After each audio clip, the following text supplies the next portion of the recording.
हम लोग धर्म परीक्षा ग्रंथ का स्वाध्याय कर रहे हैं। हाथ जोड़ करके मंगलाचरण करेंगे और उसके बाद आज की हमारी जो कक्षा है, आज 8 तारीख है, हाँ, इसका प्रारंभ करेंगे। णमो अरिहंताणम णमो सिद्धाणम णमो आयर्याणम णमो अवज्जायाणम णमो लोय सब साहूणम ऐसो पंचुडमोकारो सब पाव पणासुडो मंगलाड़ं च सव्वेसिं पडमं होई मंगलम। जय बोलिए देवादिदेव प्रथम तीर्थंकर आदिनाथ भगवान की, उनके सुपुत्र भरत बाहुबली भगवान की, अंतिम तीर्थंकर वर्तमान शासन नायक वर्धमान स्वामी की, श्रीपाल भगवान की, वर्तमान युग के आचार्य भगवान श्री शांति सागर जी महाराज की, आचार्य भगवान श्री विराग सागर जी महाराज की, उनके परम प्रभावक शिष्य क्षुल्लक श्री 105 श्री विश्व माधव सागर जी महाराज की, सभी को सादर जय जनेन्द्र जय तुझंदो। हम लोग कल के स्वाध्याय में धर्म परीक्षा नामक ग्रंथ में हमने जो कथा का शीर्षक है परीक्षा। नैन्सी जी थोड़ा ध्यान दो ना बच्चे, इस बच्ची को ना आगे मत बिठाया करो, पहले भी 2-3 क्लास में बहुत ज़्यादा डिस्टर्ब करती है। मैंने कहा था ना अभिषेक जी 1-1 फुट दूर बिठाओ, है ना, जो थोड़ा दूर बिठाओ, कि सबसे आगे बैठ करके पूरे टाइम जो है, हाँ। हमने कल की कक्षा में कहाँ भेज दिया उसको, बाहर नहीं भेजना है ना, थोड़ा दूर बिठा दो बस, अलग बच्चों को दूर बिठाओ। परीक्षा शब्द का विश्लेषण किया था, जो कथा का शीर्षक है। अलग अलग पहले के जो उदाहरण, जो थोड़ा बहुत स्वाध्याय या किस्से कहानियां हमने यहाँ वहाँ से सुन रखी हैं, अपने अनुभव के आधार पर हमने आप लोगों को थोड़ा थोड़ा सा कुछ बताने का कहानियों से प्रयास किया था कि परीक्षा जैसे कि बच्चों की होती है, एक साइकोलॉजी बनी हुई है कि आज परीक्षा है, एग्ज़ाम देने जा रहे हैं, तो एक साधारण तौर पे स्कूली शिक्षा, कॉलेज की शिक्षा, इसी को हम परीक्षा मानते हैं कि 3 घंटे की परीक्षा चलेगी, एग्ज़ाम होगा, पास हो गए तो मार्कशीट आ जाएगी, फेल हो गए तो दोबारा से या तो उसी क्लास में पढ़ना पड़ेगा या सप्लीमेंट्री आएगी, एक मौका और दिया जाएगा। तो उसी को ही वर्तमान में लोग परीक्षा मानते हैं। वस्तुतः परीक्षा शब्द में वो एक अंग है केवल। परीक्षा प्रतिदिन होती है जीवन की,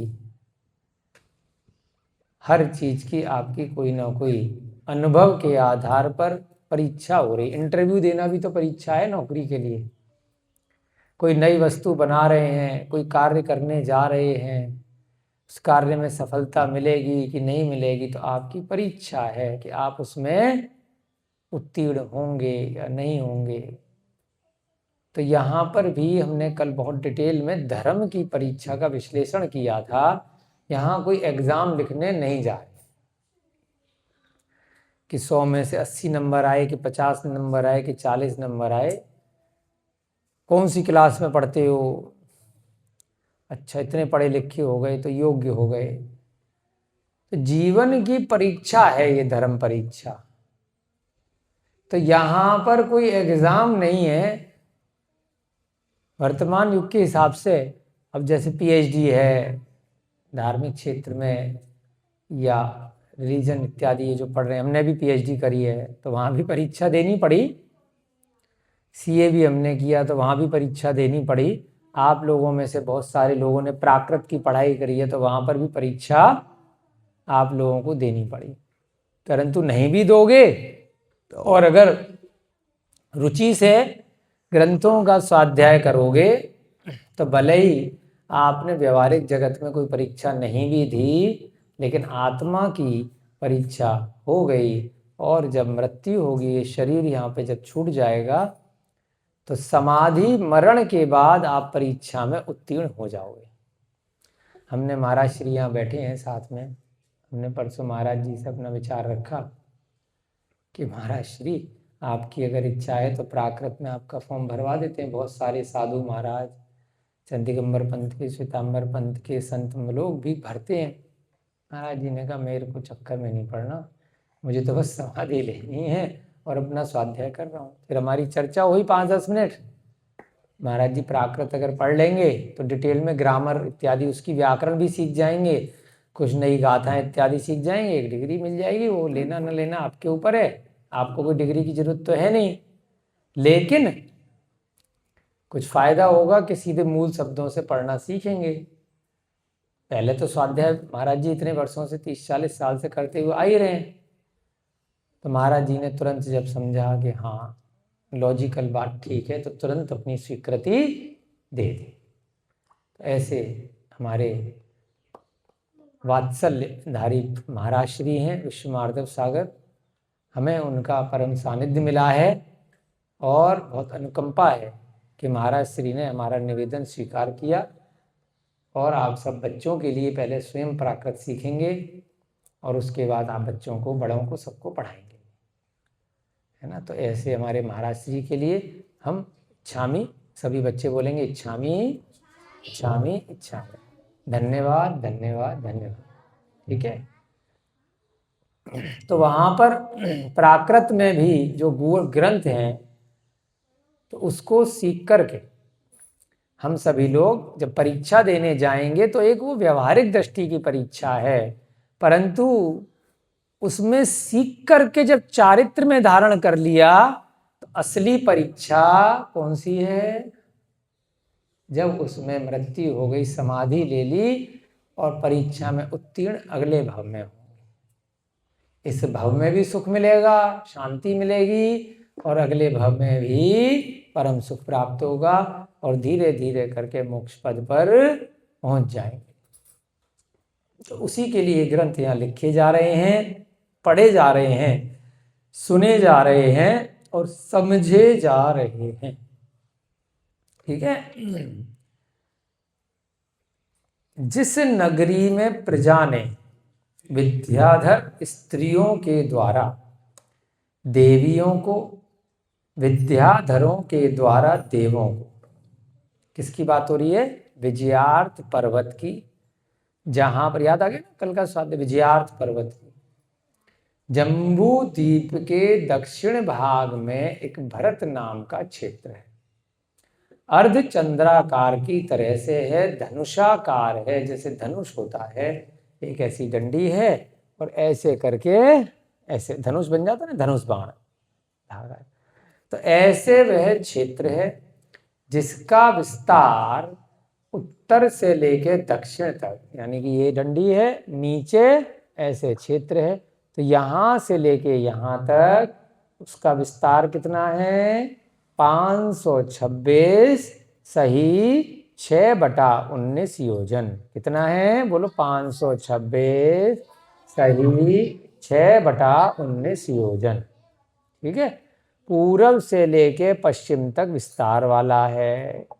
ये जो डंडी है ये हिमवान पर्वत है। कौन सा? अब नीचे बीच में एक डंडी और है, वो डंडी क्या है? विजयार्थ पर्वत। क्या है? उस डंडी का नाम विजयार्थ पर्वत है। तो विजयार्थ पर्वत के उत्तर की तरफ और दक्षिण की तरफ, दोनों तरफ नगरियां हैं, लोग रहते हैं। जैसे आपका गांव है ऐसे ही शहर हैं, बढ़िया बढ़िया लोग वहाँ रहते हैं। तो उस नगर में जो लोग रहते हैं उनको विद्याधर कहते हैं। क्या कहते हैं? वो उड़ सकते हैं, है ना, अपने रूप भी बदल सकते हैं। काजल का मन कर रहा है कि मैं मैंसी की तरह शक्ल बना लूं। ये भी विद्या है विद्याधरों को, ठीक है। जब मर्जी अपना रूप बदल सकते हैं। काजल का मन कर रहा है कि मैं आदमी बन जाऊं, क्या होगा, बन जाएगी, ठीक है। अभिषेक जी का मन कर रहा है कि मैं लुकिंदर का रूप बना लूं, तो बना लेंगे, ठीक है। समझ रहे हो, बढ़िया विद्या है ना मैंसी जी। बड़ा कंफ्यूजन हो जाता है, अब मैं असली मैंसी से बात कर रहा हूँ कि नकली से कर रहा हूँ। विद्या तो है लेकिन बहुत सारे लोगों सबको ही है ना। तो सारे लोग, कुछ फायदा तो कुछ नुकसान भी है। बहुत सारे लोगों को ये वाली विद्या है कि रूप बदल लेते हैं। आप कैसे रूप बदलोगे, थोड़ा सा मेकअप करोगे, पेंट पॉलिश करोगे, कपड़े चेंज कर लोगे। कई पिक्चरों में होता है ना आदमी औरत बन जाता है, तो लेकिन थोड़ा थोड़ा पता चल जाता है। नकली कपड़े पहनेगा, नकली लड़की की तरह बाल लगा लेगा, है ना, साड़ी वाड़ी पहन लेगा, सूट वूट पहन लेगा, चलना ऐसे मटक मटक के शुरू कर देगा लड़कियों की तरह, आवाज पतली कर लेगा, मास्क वास्क लगा लेगा, ठीक है। बहुत पिक्चरों में दिखाते हैं कि नकली मास्क सा लगा लेते हैं तो रूप बदल लेते हैं। तो ऐसे ही विद्याधरों को एक तो विद्या क्या बताई थी, उड़ने वाली है, खाने पीने की कोई टेंशन नहीं। एक और क्या है विद्याधरों के पास, एक विद्या है कि वो रूप बदल लेते हैं। आप लोग तो छोटे हो, बहुत सारे महाराज जी तो बड़े हैं हमसे। एक बहुत साल पहले, 20-25 साल पहले एक नाटक आता था टीवी पे, चंद्रकांता, देखा था महाराज जी, सुना है। चंद्रकांता में एक डाकू होता था क्रूर सिंह, तो विद्याधर का नाम उसमें रख दिया था अय्यार। तो विद्या थी उसके पास, जब चाहे वो रूप बदल लेता था, लोगों को परेशान करता था। रूप बदल करके अपना 2-4 मंत्र फूके और किसी का भी रूप बना लेता था। तो ऐसे ही सुग्रीव का नाम आपने सुना होगा रामायण की कहानी में। तो सुग्रीव एक बार कहीं गया घूमने के लिए, तो एक विद्याधर ने सुग्रीव का रूप बना लिया, तो नकली सुग्रीव उसके घर में आके रह गया। उसकी पत्नी को पता ही नहीं चला, उनने अपना पति समझ करके बहुत टाइम उसके साथ व्यतीत कर लिया। अब बेचारा सुग्रीव बहुत परेशान, लौट के आया बहुत परेशान कि भैया मेरी पत्नी मुझे पहचानने से मना कर रही है, बिल्कुल सेम कॉपी कर ली थी उसने। बहुत परेशान था बेचारा। फिर भगवान राम की शरण में गया, राम भी परेशान कि तू, वही परीक्षा वाली बात आ रही है। वो कह रहा है मैं सही हूं, जो घर में रह रहा है सुग्रीव बन के, वो कह रहा है मैं सही हूं, मैं बाहर गया हुआ था जी, इतने दिन बाद आया हूं, ये पता नहीं कहां से आ गया। रूप करो, बहुत टेंशन, बहुत परेशानी। फिर परीक्षाएं करी उन्होंने, है ना, हनुमान जी ये वो, खूब मीटिंग चली, सब परेशान, बहुत परीक्षण किया। डिटेल में जब उसका वर्णन आएगा तो बताएंगे। अंत में असली सुग्रीव को राज्य दिलवाया। तो सुग्रीव ने कहा मेरे को मेरी पत्नी दिलवा दोगे तो बदले में मैं तुम्हारी पत्नी सीता दिलवा दूंगा, तुम्हारा कर्ज चुकाऊंगा।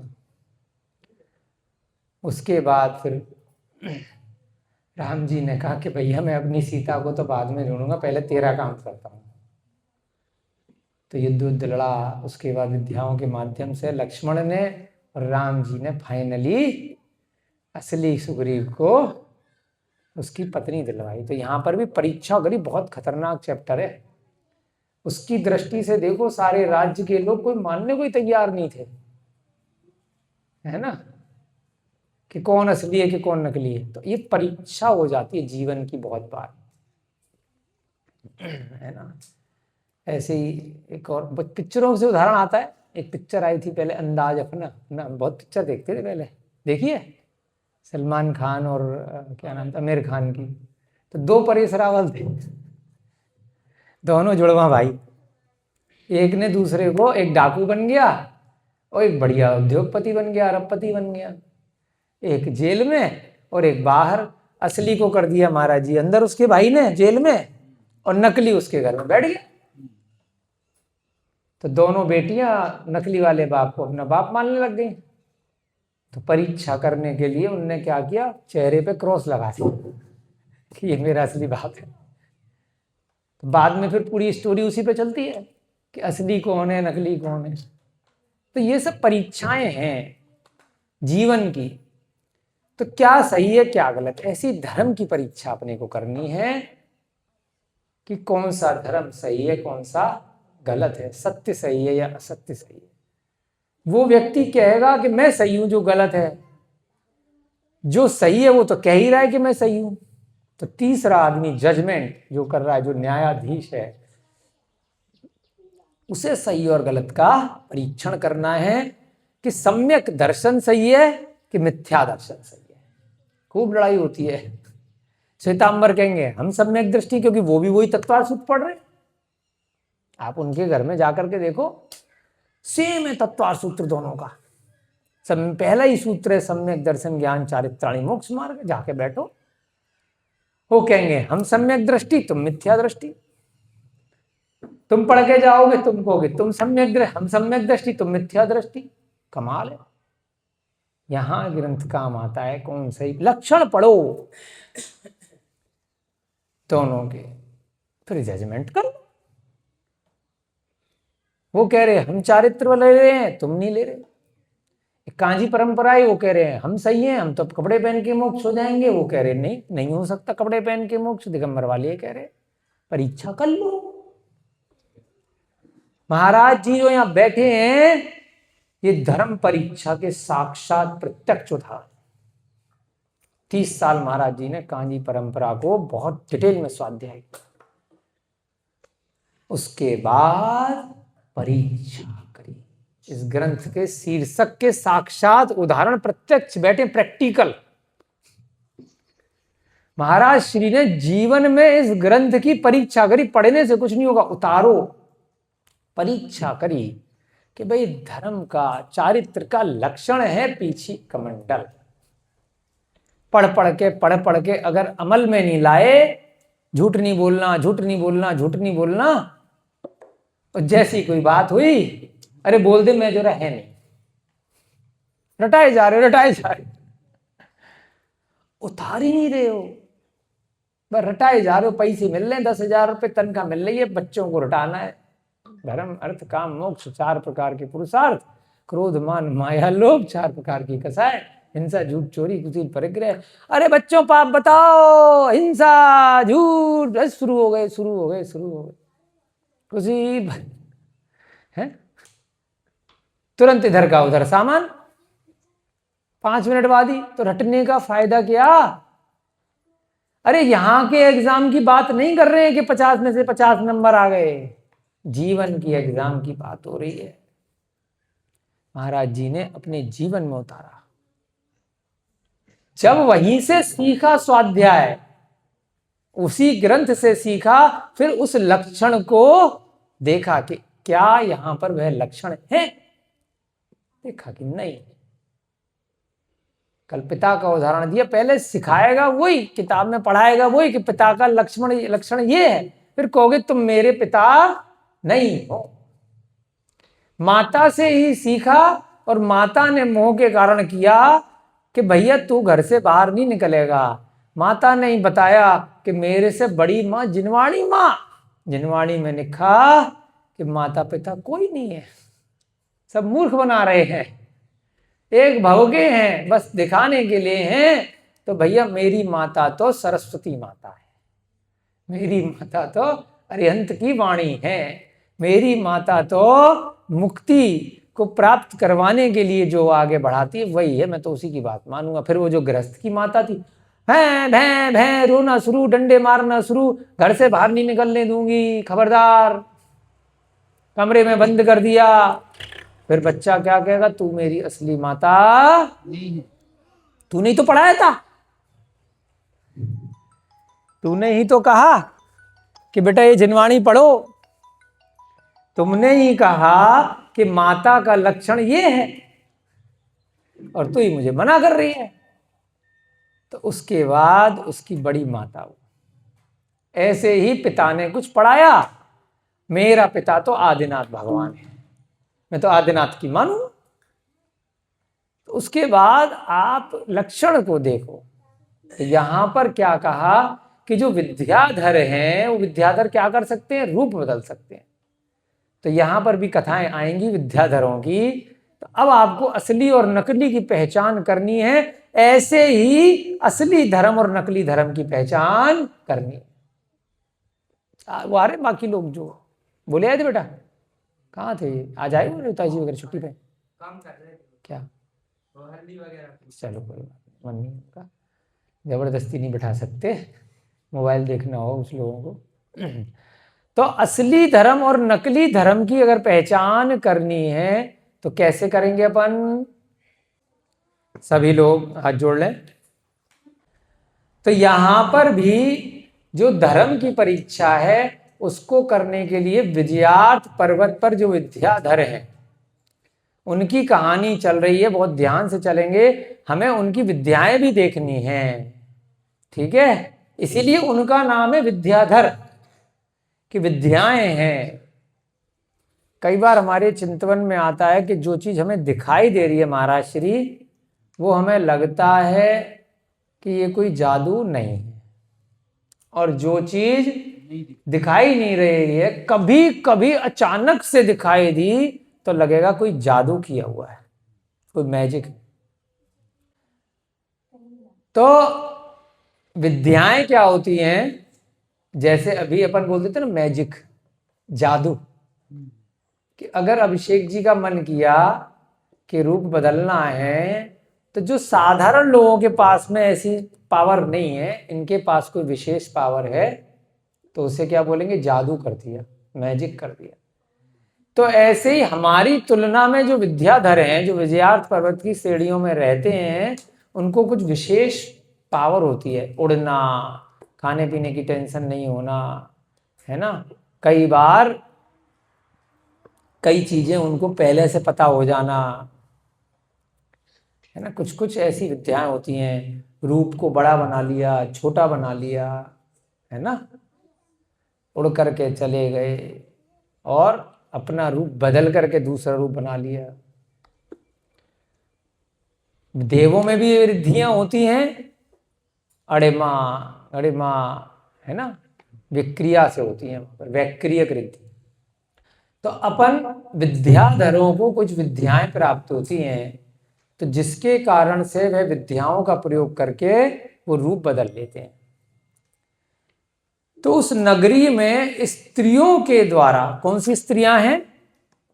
जो विद्याधर की स्त्रियां हैं, देवियों को, और जो विद्याधरों के द्वारा देवों को, विद्याधर राजाओं के द्वारा इंद्रों को, और भवनों के द्वारा विमानों को जीत लिया था।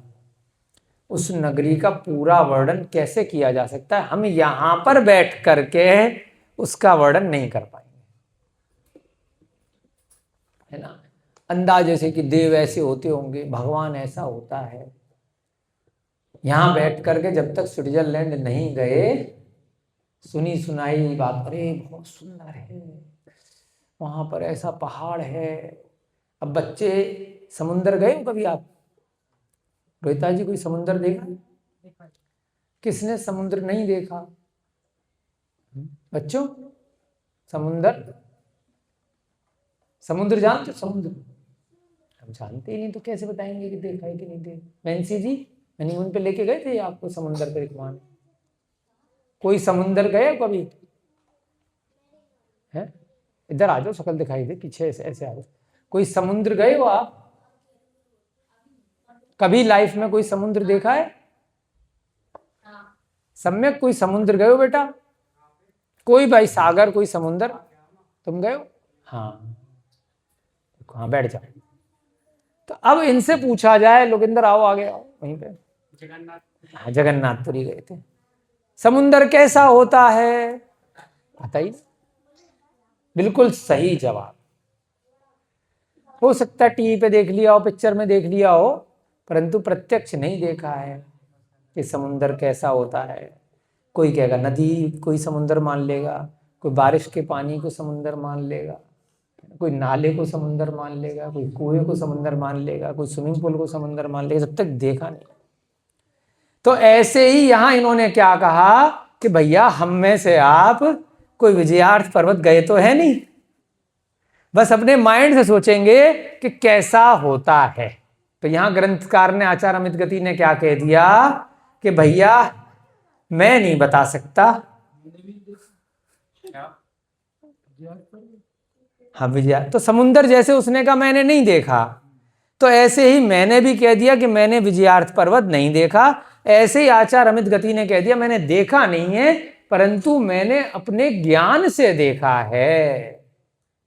अब क्या हो गया, टीवी आ गया, मैडम जी लैपटॉप पे रिकॉर्ड कर रही हैं, कैमरा आ गया।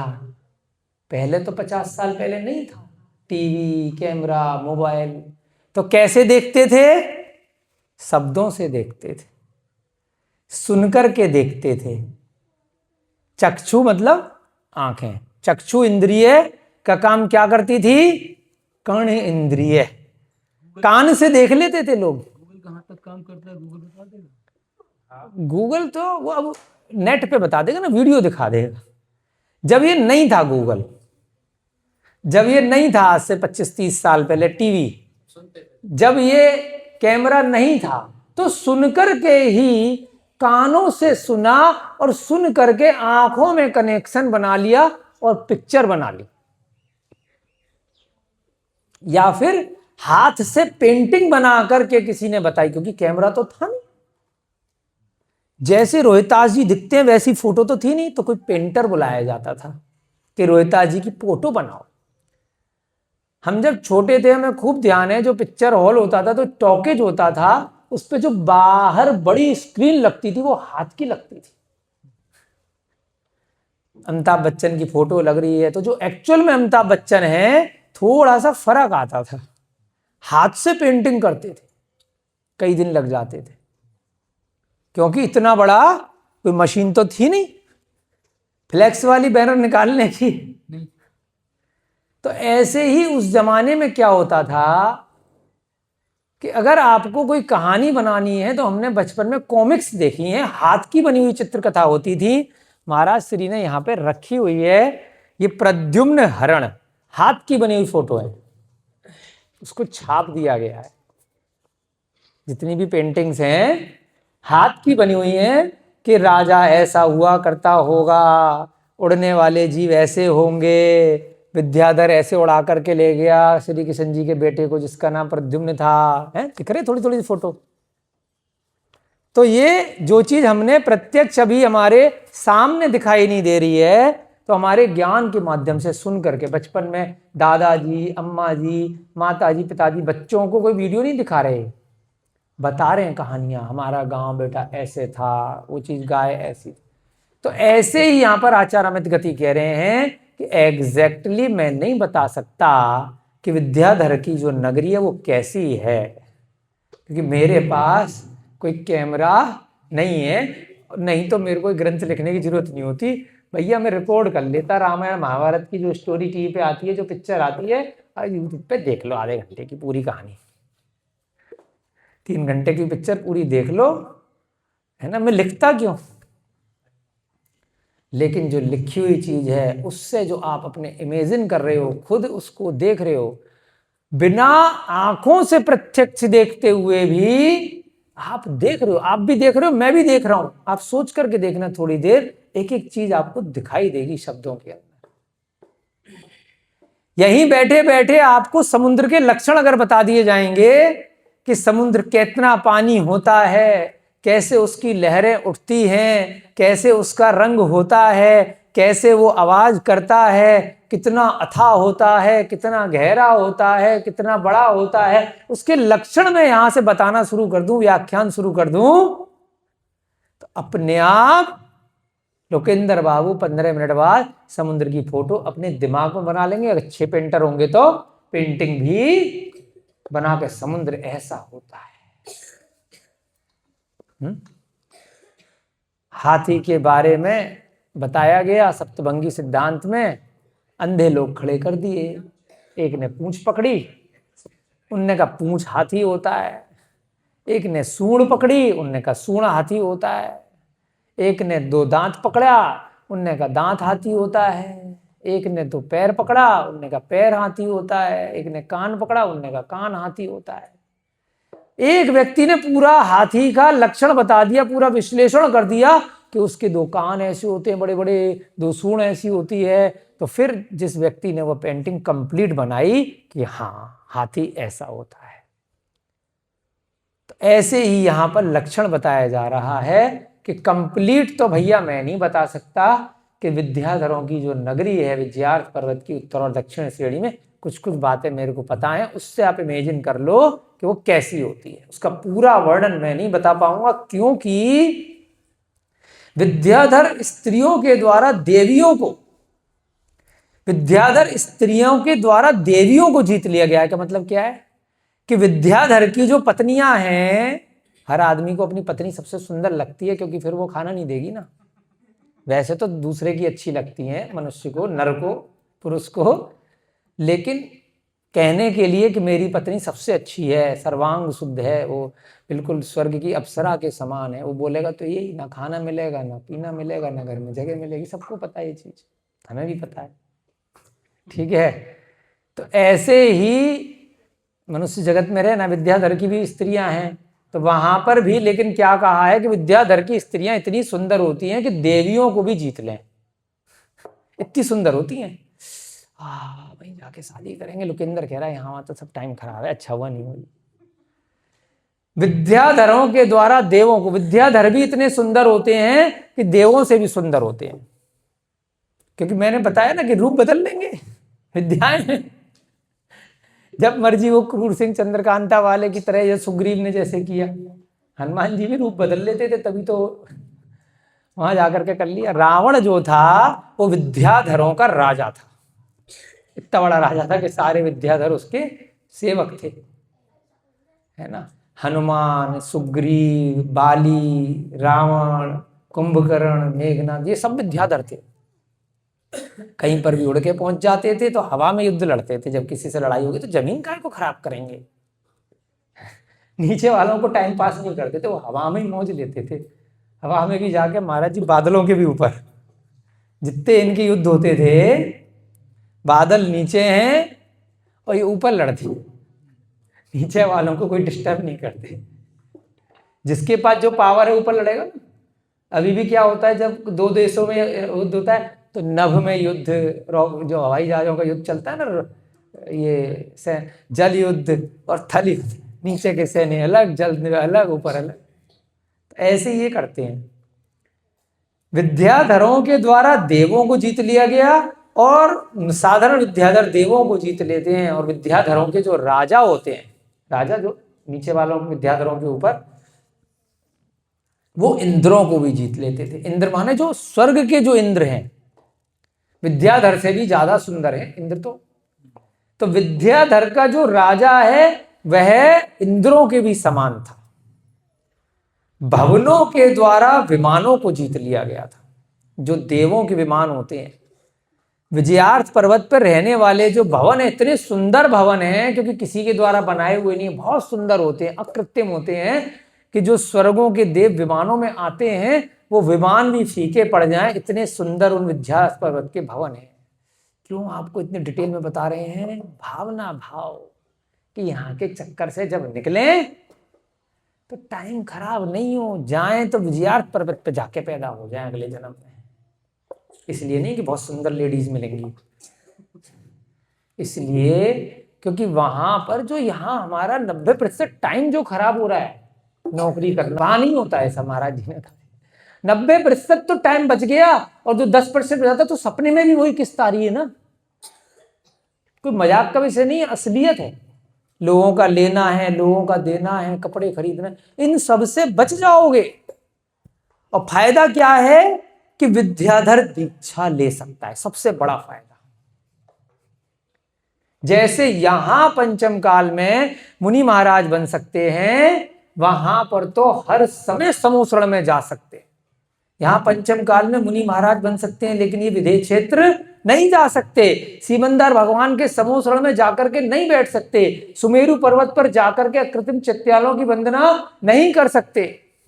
लेकिन विजयात पर्वत पर रहने वाले विद्याधर 12 महीने 300 दिन, चाहे पहला काल हो, चाहे पंचम काल हो, चाहे छठम काल हो, चाहे चौथा काल हो, 6 कालों में समूह शरण में जा सकते हैं। विजयात पर्वत देखने जा सकते हैं अभी? आप विजयात पर्वत पे देखने जा सकते हो। यहाँ किताब के माध्यम से, ग्रंथ के माध्यम से, भावों में तो अभी चले जाओ। जैसे हम समुद्र को इनको दिखा रहे हैं, समुद्र कैसा होता है। अच्छा नहीं जा सकते। साक्षात जाने के लिए किसी विद्याधर मनुष्य की सहायता लेनी पड़ेगी। वो कंधे पे बिठा के ले जाए, या विमान में बिठा के ले जाए, या देवों की सहायता लेनी पड़ेगी, या किसी रिद्धिधारी मुनि महाराज की सहायता लेनी पड़ेगी, चारण रिद्धिधारी की। ऐसा उल्लेख आया। बहुत लोग जाते हैं, अभी भी जाते हैं। पहले तो चतुर्थ काल में जाते ही थे, उठा करके ले जाते थे। अभी प्रद्युम्न का आपने ग्रंथ पढ़ा, तो प्रद्युम्न का जो किडनैप करके ले गया, तो विद्याधर यहीं से उठा के लेकर के गया, आर्यखंड से, द्वारका नगरी से, और पटक कहां दिया? विजयार्थ पर्वत पे ले जाके प्रद्युम्न को पटक दिया, है ना। तो ऐसा कुछ नहीं है कि यहां पैदा हुआ मनुष्य वहां जाकर के मर जाएगा। 2.5 द्वीप में यहाँ का मनुष्य कहीं पर भी जिंदा रह सकता है 45 लाख योजन में, कोई बाधा नहीं है। सांस भी ले लेगा, यहाँ पर भी वही ऑक्सीजन है और वहां पर भी वही ऑक्सीजन है, मरोगे नहीं। लेकिन हमारे पास अभी यान नहीं है, हम दूसरे की सहायता से जा सकते हैं। जिसके पास वो वायुयान है, अपने विमान में बिठा लिया, या कंधे पे बिठा लिया, या पकड़ करके ले गया, तो जा सकते हैं। ठीक है। और घोड़े पे बैठ जाओगे और आयु होगी तो जा सकते हो, घास फूस खिलाते हुए। पेट्रोल डीजल वाले वाहन से नहीं जा पाओगे, क्योंकि पेट्रोल पंप है वहां तक थोड़ी आगे खत्म हो जाएगा।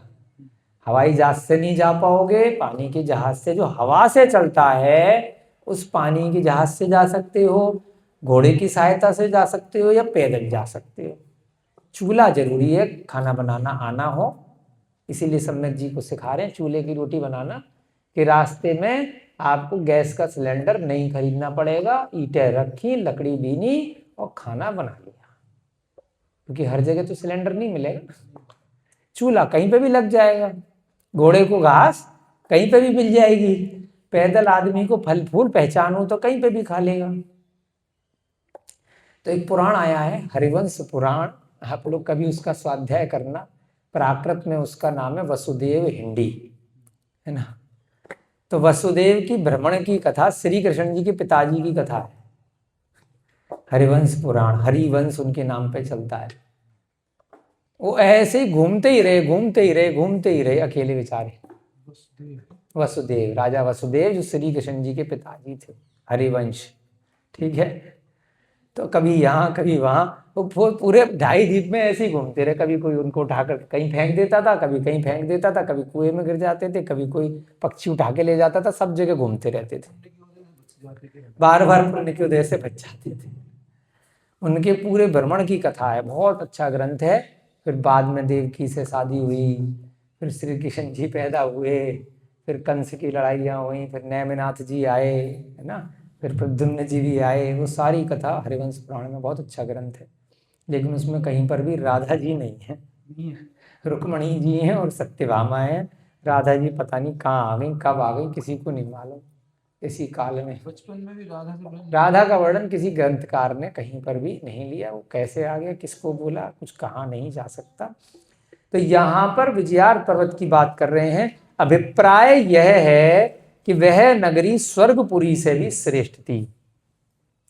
इतनी सुंदर थी कि जैसे स्वर्ग होता है उससे भी ज्यादा सुंदर थी। उस नगरी में अपने प्रताप से शत्रुओं के नाम को झड़कने वाला, तिरस्कृत करने वाला जित शत्रु नाम का विद्याधर का राजा राज्य करता था। अब कहानी शुरू हो रही है आपकी धीरे धीरे करके, अभी तक तो बैकग्राउंड चल रहा था 7 क्लास। क्या नाम है राजा का? जित शत्रु, शत्रुओं को जीतने वाला, ऐसे ही उसका नाम पड़ गया। राजा कौन है वहां पे? हर काल में जगह वही रहती है, राजा बदल जाता है। जैसे यहाँ पे प्रधानमंत्री हर 5 साल में बदल जाता है ना। कभी जवाहरलाल नेहरू थे, आज मोदी जी चल रहे। ऐसे ही जगह वही रहेगी, धरती वही रहेगी। जब तक आदमी राजा है, सोचता है पता नहीं क्या कर लूंगा, वो भी ऐसे ही मर जाएगा, उसको भी शमशान ले जाया जाएगा, कुछ नहीं है। जित शत्रु नाम का राजा था वहां पर विद्याधरों का। वज्र के समान कठोर सुंदर भुजाओं वाला वह राजा उस नगरी में इस प्रकार से स्थित था जिस प्रकार से देवों की पुरी अमरावती में वज्र आयुध से शोभायमान हाथ वाला इंद्र स्थित रहता है। तुलना कर रहे हैं विद्याधरों की स्वर्ग से, विद्याधर के नगर की स्वर्ग से। हमारे धरती पे कहीं स्वर्ग है तो हिमालय पे है, कश्मीर में है। बोलते हैं कोई गया कश्मीर? मैं भी नहीं गया। आप में से कोई गया है? हम गए 3 बार। महाराज जी गए 3 बार। तालियां बता। महाराज जी अभी बताएंगे 3 बार। वहाँ बैंक थी क्या महाराज जी? बहुत सुंदर। बैंक था वहाँ? नहीं, घूमने जाते थे गर्मियों में। गर्मियों में घूम जाते थे। घूमने जाते थे। महाराज जी के लिए बहुत सुंदर। अभी महाराज जी आपकी क्लास में बताएंगे कश्मीर कैसा है। मेरी भी बड़ी इच्छा है। हाँ, उसने कहा एकदम गए हो? नहीं गए भी इन्हें पता है एकदम ठंडा है। 2 बार तो इतना हमने पिक्चरों में देखा है कि बर्फ है, कहीं कहीं सुना है कि भाई डल लेक है वहां पर, ऐसे ऐसे गाना है शम्मी कपूर का एक कश्मीर का, तेरी चांद सी नीली आंखें, कश्मीर का। तो वहां पे देखा है थोड़ा टीवी पे फिल्मों में, वास्तव में हमने भी नहीं देखा कश्मीर कैसा है। 2 बार तो अमरनाथ हुआ है। 2 बार महाराज जी अमरनाथ हुआ। तो ऐसे ही यहाँ पर कंपैरिजन चल रहा है कि स्वर्ग की अमरावती जैसा कश्मीर है। मान लो कि धरती पे अगर कहीं स्वर्ग है तो कश्मीर जैसा है। ऐसे ही विजयार्थ पर्वत पर जो नगरी है वो स्वर्ग की अमरावती जैसी है, जहां का राजा जित शत्रु था। वज्र के समान, जैसे वज्र सबसे कठोर धातु होती है, उसकी भुजाएं थी, वो ठाए ठाए किसी को पीट सकता था। ऐसे ही स्वर्ग में जो इंद्र होता है उसका जो भुजाएं होती हैं बड़ा शक्तिशाली होता है। वह विद्याधर नरेश, नरेश माने नरों का ईश, नर माने मनुष्य, मनुष्यों का भगवान कौन होता है? जो राजा होता है। तो इसलिए नरेश राजा का पर्यायवाची होता है। ठीक है, नरेश बोल देते राजा को।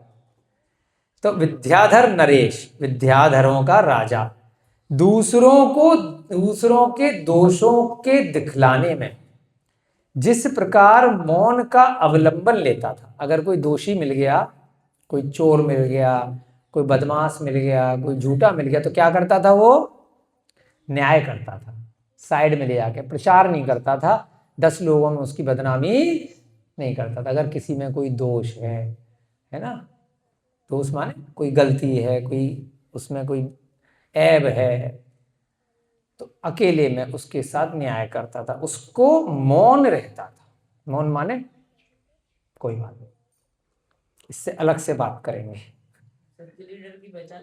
हाँ, उसी प्रकार न्याय और शास्त्र के अर्थ का विचार करने में, जो हमारा बैकग्राउंड चल रहा है धर्म परीक्षा 2 दिन से, कि न्यायाधीश है वो। न्याय माने सही और गलत की पहचान करने के लिए। सही राजा पहले वही होते थे, अभी क्या होते हैं?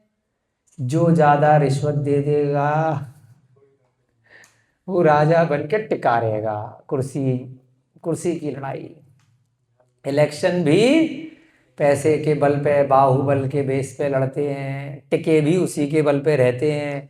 इसकी कुर्सी खींच रहा है, वो उसकी कुर्सी खींच रहा है, इसको गिराए उसको गिराए, न्याय किसी को नहीं करना। पंचम काल के दोष के कारण से वर्तमान में अच्छे राजा न्याय करने वाले नहीं हैं। तो इसलिए हमें अगर मोक्ष जाना है, हम अपने छोटे से अपने घर के राजा बन जाएं, अपनी आत्मा के राजा बन जाएं। ये तो अपनी है ना, घर में भी मेरी नहीं चल रही, मेरे पति की चल रही, मेरे बच्चों की चल रही, मेरी सौतन की चल रही, मेरे सास की चल रही, मेरी पड़ोसी की चल रही, मेरे देवर की चल रही, मेरे ससुर की चल रही। अरे यहाँ तो आपकी चल रही है निज घर में। निज माने स्वयं का घर, ये आपका घर नहीं है। निज घर कौन सा है? इसके अंदर।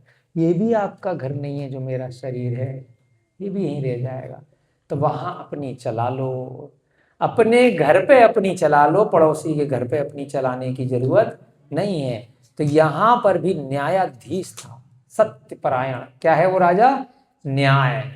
और शास्त्र के अर्थ का विचार करने में मौन का अवलंबन नहीं लेता था, चुप नहीं बैठता था। कब? जब न्याय करना है। किसी के अंदर कोई दोष है तो चुप बैठेगा और साइड में ले जाकर के उसको समझाएगा। परंतु जब न्याय करना है, क्या सही है क्या गलत है, सुग्रीव असली कौन है नकली कौन है ना, धोखेबाज कौन है और सही कौन है, रत्न असली किसके हैं और नकली किसके हैं, तब क्या करेगा? मौन का अवलंबन नहीं करेगा, यानी कि पक्षपात नहीं करेगा। तो बाली सुग्रीव का बताया गया है, बाली सुग्रीव एक से तेज वाली दिया गया था। वो दूसरी रामायण की वो बात कुछ और होगी, अपने तो जैन ग्रंथ की तो यही है। अपनी अब क्या हुआ? वो तो दोनों भाई हैं। हाँ, एक से तेज दोनों। तो यहां पर वर्णन आ रहा है जब न्याय की बात आएगी, जब शास्त्र के अर्थ का विचार आएगा, कोई ग्रंथ है, कोई ज्ञान की बात है, उसका सही अर्थ बताना है, तो वह मौन नहीं लेगा। है ना? एक कथा और आती है ना कि बलि प्रथा कैसे चालू हुई। पर्वत और नारद नाम के दो दोस्त थे, है ना, एक और था राजा वसु, है? तो दोनों दोस्तों में बहस हो गई कि अज शब्द का क्या मतलब है। ग्रंथों में शब्द क्या आया? अज। अज माने एक ने कहा बकरा और एक ने कहा सूखा धान। जो धान होता है चावल होता है। सुबह वर्णन चल रहा था डिक्शनरी का महाराज जी के साथ, तो एक शब्द के दो अर्थ आए अलग अलग स्थिति में, अलग अलग परिस्थिति में, दोनों अनेकांत की दृष्टि से सही है। जब बकरे का वर्णन आएगा तो अज शब्द से संस्कृत में उसका अर्थ आ जाएगा, जब धान का वर्णन आया तब अज शब्द से धान का वर्णन आ जाएगा। दोनों में लड़ाई हुई कि भाई इस प्रकार से उसको अर्पण करना है, उसको पूजा में, होम में, हवन में चढ़ाना है। तो होली पे आप धान चढ़ाते हैं, गेहूं चढ़ाते हैं, क्योंकि उसकी खेती तभी तभी ताजा ताजा होती है। अब होली से पहले बहस चली कि भैया उनने का अज शब्द का मतलब, उसके मन में आया टाइम पास, उसने अपने को सही सिद्ध किया। एक दोस्त ने ऐसे ही टाइम पास, मेरे मुंह से निकल गया है कि इसका मतलब तो बकरा है, तो सही सिद्ध करूंगा। दूसरे ने कहा यहां पर जो ग्रंथ का तात्पर्य है, जो वेदों में शब्द आया है, दोनों ब्राह्मण, उसका मतलब है जी धान। हवन में धान के लिए आएगा, यहां बकरे की बलि क्यों आएगी? धान या जो है। तो अब दोनों में बहस हो गई, चलो राजा के पास, वसु के पास। अब जो राजा थे और दोनों बच्चे थे, वो एक गुरु के पास पढ़े थे। गुरु चले गए थे ऊपर। गुरु की जो बीवी थी, अब वो इन दोनों में से, दोस्तों में से जिसने बकरा बोला था, उसकी माता थी। आइए बैठिए। हमें समझ गया, वो तो हमारी टोपी वाले भाई साहब को हम पहचानते हैं, पारस बाबू। हाँ बैठिए, थोड़ी देर, बस 10 मिनट में स्वाध्याय खत्म होगा, उसके बाद बात करें। बैठो। एक कहानी से दूसरी कहानी जुड़ी रहती है, कोई उसमें ये नहीं है कि दर दर की बातें खींच रहे हैं, समझने में कोई बुराई नहीं है। वह भी अपने ग्रंथ की कथा है और यह भी अपने ग्रंथ की कथा है। तो अब बेचारा जो राजा था, अपने गुरु के महा से पक्षपात के कारण फंस गया कि मेरे गुरु हैं, उसकी मां है जिंदा और उसका बेटा है जिसने बकरा बोल दिया। राजा को पता है कि झूठ बोल रहा है। यहां पर इसका भावार्थ बकरा नहीं है। बकरा इस शब्द का अर्थ है एक अर्थ में, परंतु इस श्लोक में जिसकी बात चल रही है, वहां पर इसका अर्थ है धान। लेकिन अब मां ने बुलाया कि बेटा कल राज्य लगेगा, अगर तूने मेरे पति से अध्ययन किया है तो मैं तेरे आगे हाथ जोड़ती हूं, मेरे बेटे की लाज रख लेना, उसकी बेइज्जती हो जाएगी। मुझे मालूम है कि तू न्याय का देवता है, इस कारण से तेरा जो सिंहासन है 7 फुट ऊपर, 7 इतने हवा में सिंहासन था उसका, इतना सत्यनिष्ठ वो राजा, उसको विद्या प्राप्त हो गई कि उसका सिंहासन आकाश में रहता था सत्यता के कारण, कि उसने जो बोल दिया वो पत्थर की लकीर है। स्फटिक के थे उसके पाए, हाँ, स्फटिक के उसके पाए। स्फटिक के पाए थे, दिखते नहीं थे दूर से। हाँ। पाए नहीं, आकाश में रहता था उसका। उसको लिखा है। हाँ, स्फटिक के पाए। महाराज श्री कह रहे हैं स्फटिक के पाए थे, तो आकाश में रहता था, दिखते नहीं थे। आकाशगामी उसका रथ, जो उसका सिंहासन, कि उसने जो बोल दिया वो सच है। अब वो फंस गया पक्षपात असमंजस में, कि अगर गुरु माँ की बात को टाल दिया तो ये भी गलत है, जिसने पढ़ाया है उसकी पत्नी है,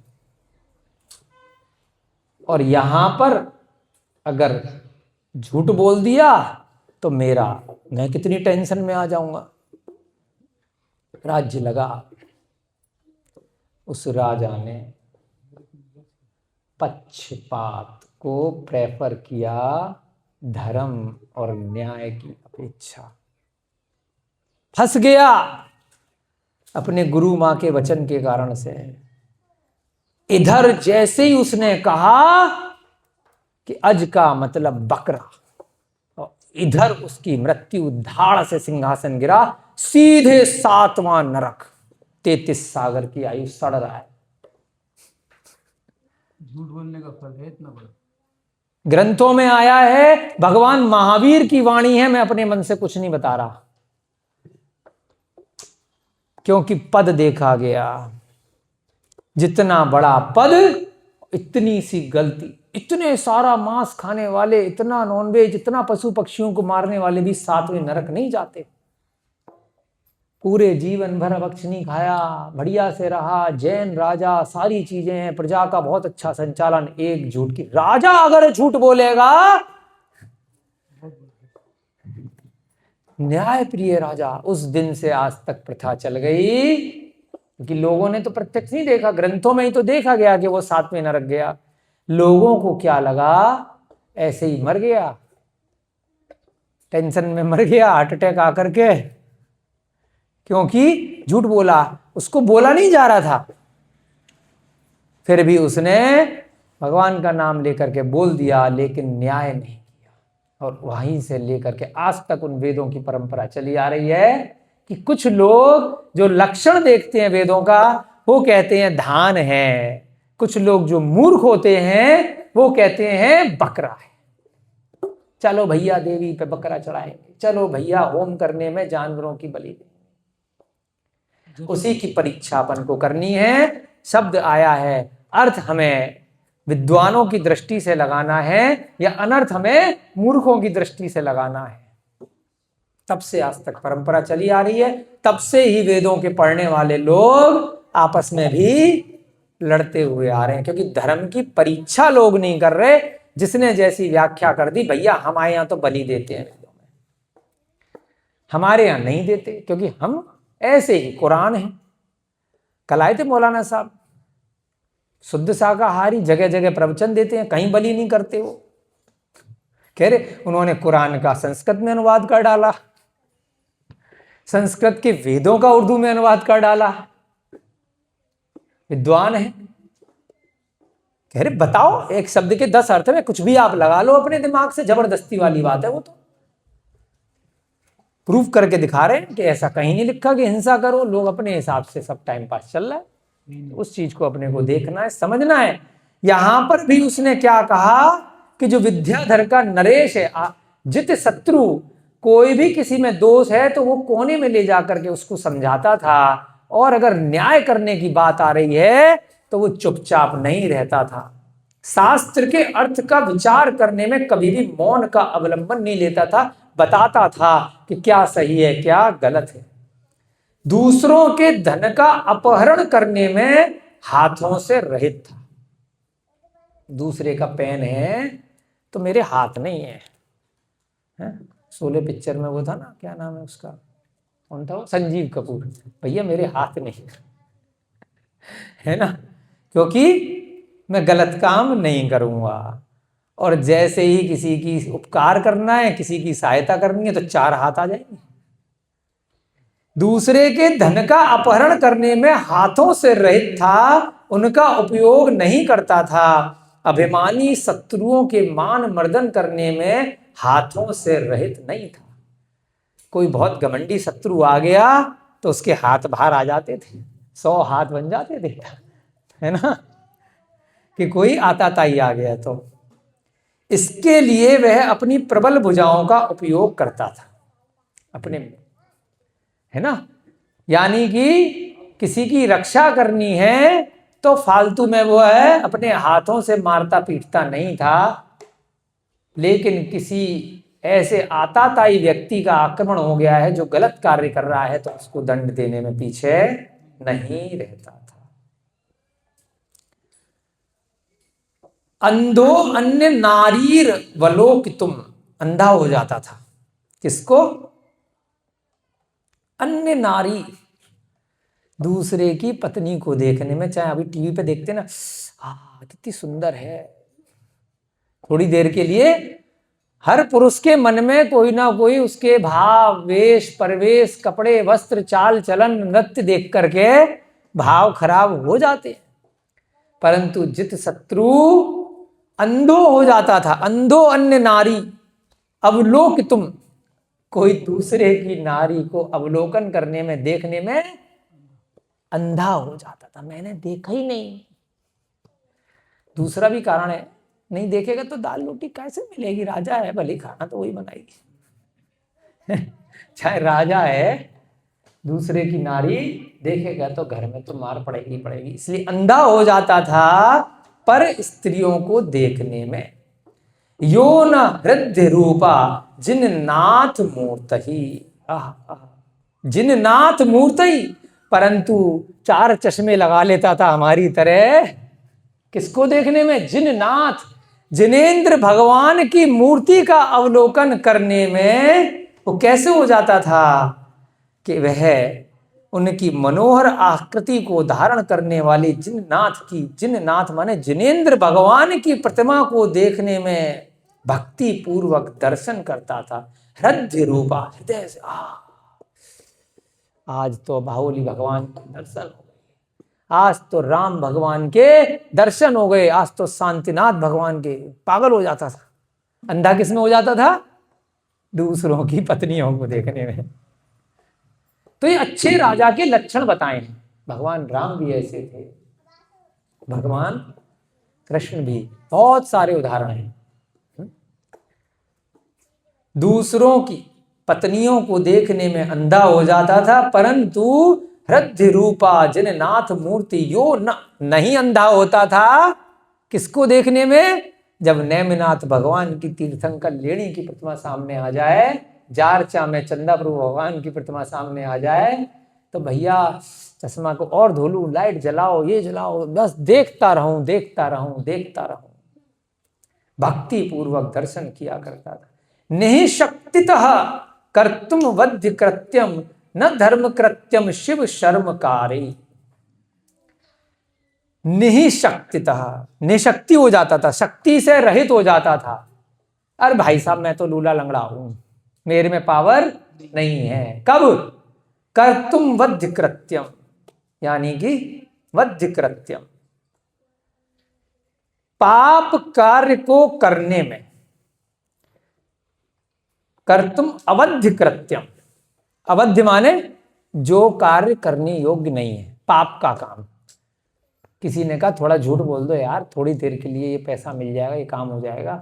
पाप को कार्य करने में मेरे पास भाई साहब शक्ति नहीं है, मेरे पास पैसे नहीं, मेरे पास आदमी नहीं। जैसे ही उसे लगता था कि ये पाप का कार्य, निःशक्तितः कर्तुम अवध्य कृत्यम, जो कार्य करने योग्य नहीं है, पाप का काम है, उसको देखते ही मना कर देता था।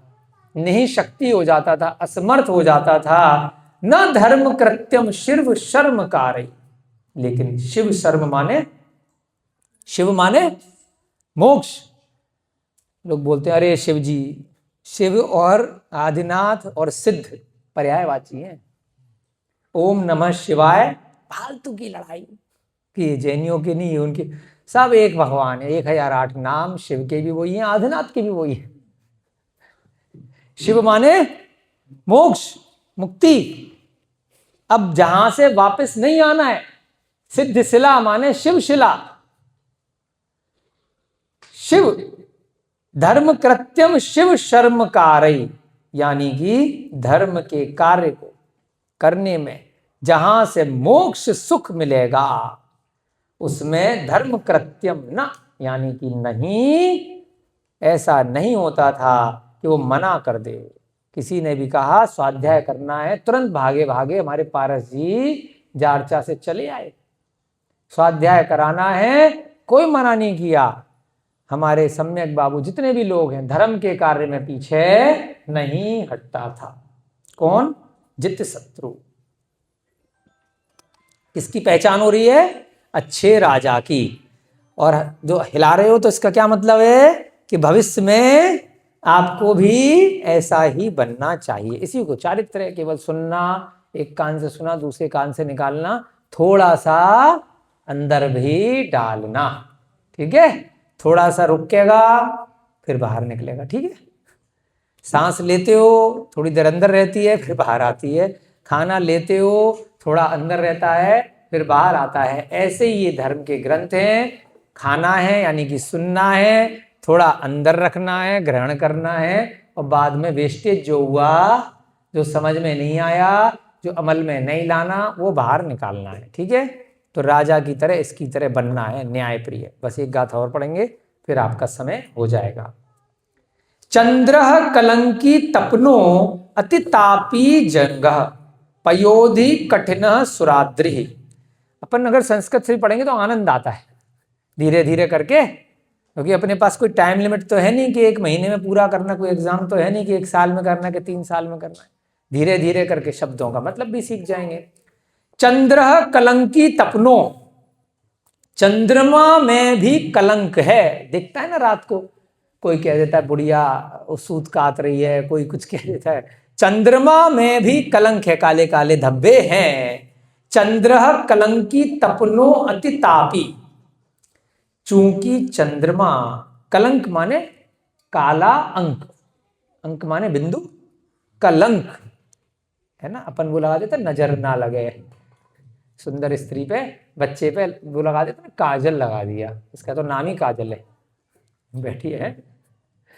क्यों लगा देते? नजर नहीं लगे, कि बहुत ज्यादा सुंदर नहीं रहेगी तो कोई उठा के नहीं ले जाएगा।